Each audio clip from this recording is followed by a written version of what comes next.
Magandang araw po sa inyong lahat. Ito muli si Sagap TV ang nagbibigay ng mahalagang impormasyon ngayong araw na tong Abril 21, taong 2025. Sa kasalukuyan ng ating bansa ay nakakaranas ng matinding tag-init at maalinsangang panahon sa Luzon, Visayas at maging sa Mindanao.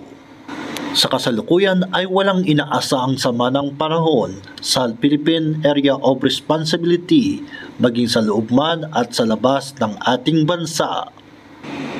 Ang ating bansa ay may dalawang uri ng weather system o tinatawag na easterlies galing sa Karagatang Pasipiko na umiihi papunta ng Luzon, Visayas, nagdadala ng maalinsangang panahon.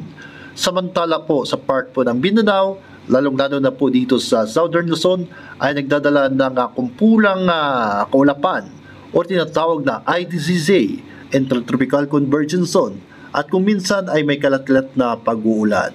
Kaya ang buong bansa ay nakakaranas pa rin ng matinding init at maalinsangan na panahon. At sa ngayon ay walang nakikitang gale warning sa karagatan at malayang makapaglayag ang ating mga kababayan mangingisda. Sa bahagi ng Luzon, ang Lawag City ay mayroong 33 degrees Celsius, Tugigaraw 37 degrees Celsius, Baguio 32 degrees Celsius, Metro Manila 35 degrees Celsius, Legazpi 32 degrees Celsius, Tagaytay 33 degrees Celsius.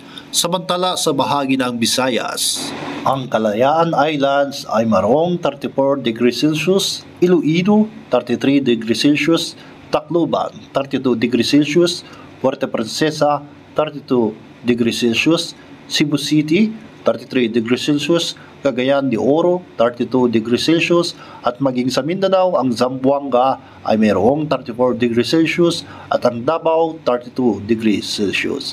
Maiba yung pag-iingat po sa ating lahat at kung tayong lalabas ay ugaling po nating uminom ng maraming tubig para maiwasan po ang matinding init at heat stroke.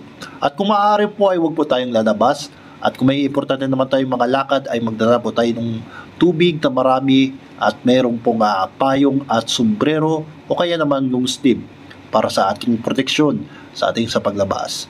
Mag-iingat po tayong lahat. At ito naman po ang heat index ngayong araw na to. Sa Metro Manila ay makakaranas ng 42 degrees Celsius hanggang 41 degrees Celsius at may pinakamainit na heat index po ngayong araw na to sa Dagupan City, Pangasinan, Apari, Cagayan na umaabot lamang ng 44 degree Celsius. Ang pinakadelikado at pinag-iingat po ang lahat na tayo po ay wag lumabas ng ganitong oras.